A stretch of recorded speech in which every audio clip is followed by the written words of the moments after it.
17 বছর বয়সে আমার পরিবার আমাকে বাধ্য করেছিল পড়াশোনা ছেড়ে দিয়ে একটা ধনী বাড়ির কাজের মেয়ে হিসেবে যোগ দেওয়ার জন্য। সেখানে আমার দায়িত্ব ছিল কোটিপতি প্যারালাইজড ছেলের যত্ন নেওয়া। প্রতি রাতে আমি তার ঘরে এমন কিছু করে ঢুকতাম যেটা জানাজানি হওয়ার পর পুরো শহর স্তব্ধ হয়ে গিয়েছিল। আমার যখন 17 বছর বয়স তখন আমার বাবা মা আমাকে বাধ্য করেন ঢাকার বনানীর একটা বিশাল অট্টালিকায় গৃহপরিচারিকার কাজ নিতে। ভেবেছিলাম আমার জীবনটা এখন থেকে শুধু ঘর মোছা আর থালা বাসন মাঝে আর বকাসকা শোনার জন্যই সীমাবদ্ধ হয়ে যাবে। কিন্তু কেউ কল্পনাও করতে পারিনি ওই রাজপ্রাসাদে বাড়ির ভেতরে আমি এমন এক গোপনীয়তার অংশ হয়ে উঠব যেটা পুরো শহরকে নাড়িয়ে দেওয়ার ক্ষমতা রাখে। কারণ প্রতি রাতে আমি নিঃশব্দে বাড়ির বড় ছেলের ঘরে ঢুকতাম, যে আমার চেয়ে 3 বছরের বড় ছিল এবং ভয়াবহ দুর্ঘটনা পঙ্গু হয়ে গিয়েছিল সেই বাড়ির ছেলে। আমি তাকে শেখাতাম কিভাবে আবার নিজের পায়ে দাঁড়াতে হয় এবং হাঁটতে হয়।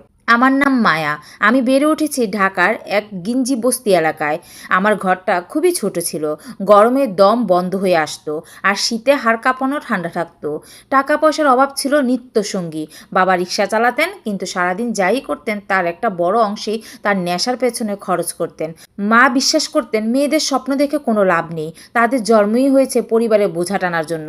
আমার স্বপ্ন ছিল এইচএসসি শেষ করে কলেজে ভর্তি হওয়া, বড় হয়ে শিক্ষিকা হওয়া। কিন্তু 17 বছরে পূর্ণ হতেই সে স্বপ্ন ভেঙে চুরমার হয়ে গেল।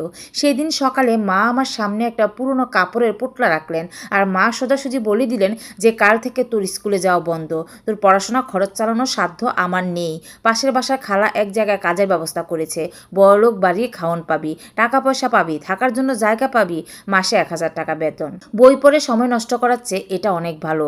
আমি কেঁদেছিলাম মায়ের পায়ে ধরে, মিনতিও করেছিলাম যাতে আমাকে শেষ কয়েকটা বছর পড়তে দেওয়া হয়, কিন্তু তিনি মুখ ফিরিয়ে নিলেন। বাবার আগের মাথায় একটা স্টিলের গ্লাস মার আগের মাথায় একটা স্টিলের গ্লাস আছাড় দিয়ে বললেন, টাকা কামাতে না পারলে আমি এই সংসারে অকেজো।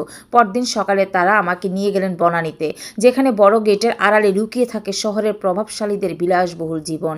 আমি যে বাড়িতে কাজ পেলাম সেটা ছিল চৌধুরী পরিবারের শহরের অন্যতম প্রভাবশালী পরিবার। বাড়িটা ছিল দেখার মতো। প্রথম দিন মার্বেল পাথর আর ঝাড়বাতি দেখে আমি দিশেহারা হয়ে পড়েছিলাম। গ্যারেজে এমন সব গাড়ি দাঁড়িয়ে আছে যা আমি আগে শুধু টিভিতেই দেখেছি, কিন্তু ওই জলসানো আমার জন্য ছিল না। প্রথম দিন থেকে চৌধুরী সাহেব তার স্ত্রী আমার দিকে তাকিয়ে এমনভাবে তাকাচ্ছিলেন যেন আমি তুচ্ছ কিছু। চৌধুরী গিন্নি আমার দিকে আর চোখের দিকে তাকিয়ে তার প্রধান পরিচালিকাকে বললেন, মেয়েটা তো অনেক শুকনা, কাজকাম করতে পারবে তো? আমার কাজ ছিল অন্তহীন ভোর 5টায় উঠে ঝাড়ু দেওয়ার হাতে কাপড় কাচা, সিঁড়ি পরিষ্কার করা, বাবুর্চিদের সাথে রান্নাবান্না করে সাহায্য করা। আমাকে কড়া নির্দেশ দেওয়া হয়েছিল সবসময় মাথা নিচু করে রাখা আর নিজের সীমা যেন মনে রাখা। সোফায় বসবি না, অতিথিদের চোখের দিকে তাকিয়ে কথা বলবি না, আর কোনো শব্দ করবি না। বড় সাহেবের ঘুমের যেন ব্যাঘাত না ঘটে, তার শেষ কথাটাই আমার মনে গেঁথে গিয়েছিল। শীঘ্রই আমি সেই ছেলের কথা জানতে পারলাম যাকে নিয়ে চৌধুরী বাড়িতে কেউ কোনো কথাই বলে না। তার নাম আরিয়ান চৌধুরী, বয়স 23 বছর, এই পরিবারের বড় সন্তান। 3 বছর আগে সিলেট থেকে ফেরার পথে এক সড়ক দুর্ঘটনায় তার 2টা পা অবশ হয়ে যায়। সেই থেকে ওপরতলা সে একটা ঘরে একাই থাকে। দেশের ডাক্তাররা এসে ফিরে গেছেন, কিন্তু কেউ কোনো আশার আলো দেখাতে পারেনি। আরিয়ান ছিল সেই বাড়ির এক গোপন দীর্ঘশ্বাস যাকে সবাই এড়িয়ে চলত। প্রথমবার তাকে দেখেছিলাম যখন আমি উপরতলায় পরিষ্কার তোয়ালে নিয়ে যাচ্ছিলাম। তার ঘরের দরজাটা কিছুটা খোলা ছিল। দেখলাম সে হুইল চেয়ারে বসে জানালার বাইরে তাকিয়ে আছে। গোধূলি আলো তার মুখে পড়ছিল। ছেলেটি দেখতে ছিল অসম্ভব মায়াবী, কিন্তু তার চেহারায় ছিল গভীর বিষাদ আর চাপার জেল। প্রধান পরিচিকা আমাকে টেনে সরিয়ে নিয়ে গেল আর বলল, ওই ঘরের সামনে একদমই যাবি না, ও মানুষের সামনে আসা পছন্দ করে না।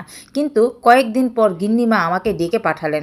ড্রয়িং রুমে বসে চা খেতে খেতে তিনি আমার দিকে না তাকিয়ে বললেন, আজ থেকে তুই আরিয়ানের খাবার দিবি আর ওর ঘর পরিষ্কার করবি। যা বলা হবে শুধু সেটুকুই করবি, অতিরিক্ত কথা বলবি না। আর যা দেখবি সেটা বাহিরের মুখ ফুটে কাউকে বলবি না, বুঝছিস? আমি নিচু স্বরে বললাম, জি খালাম্মা। প্রথম যেদিন আমি তার ঘরে ঢুকলাম আমার হাত থরথর করে কাঁপছিল। ঘরটা ছিল অনেক বড়, চারিদিকে বই, ওষুধ আর ব্যায়ামের সরঞ্জাম, কিন্তু কেমন জানি একটা প্রাণহীন শীতলতা সেখানে জড়িয়েছিল। আরিয়ান জানালার পাশে পিঠ দিয়ে বসেছিল। আমাকে বলল, খাবারটা রেখে চলে যাও। তার কণ্ঠস্বর ছিল গম্ভীর, কিন্তু তাতে এক ধরনের ক্লান্তি ছিল। ঘর থেকে বের হওয়ার সময় আমি বিছানার নিচে ধুলোবালি মাখা সে পায়ের সাপোর্টটা পড়ে থাকতে দেখলাম।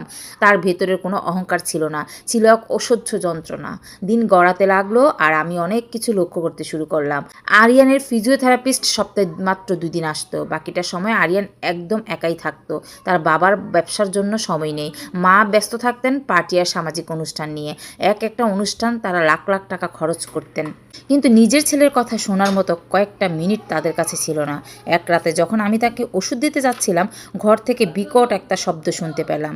আরিয়ানের শেষ গল্পটুকু শুনতে হলে আমার পেজের সাথেই থাকুন আর আমার চ্যানেলের সাথেই থাকুন। আরিয়ানের অনেক অনেক আকর্ষণীয় কাহিনী আছে, সেটা শুনতে পেলে আপনাদেরও ভালো লাগবে। আশা করি দ্বিতীয় পার্ট দেখার জন্য সবাই আগ্রহ প্রকাশ করবেন আর কমেন্টস করে জানাবেন।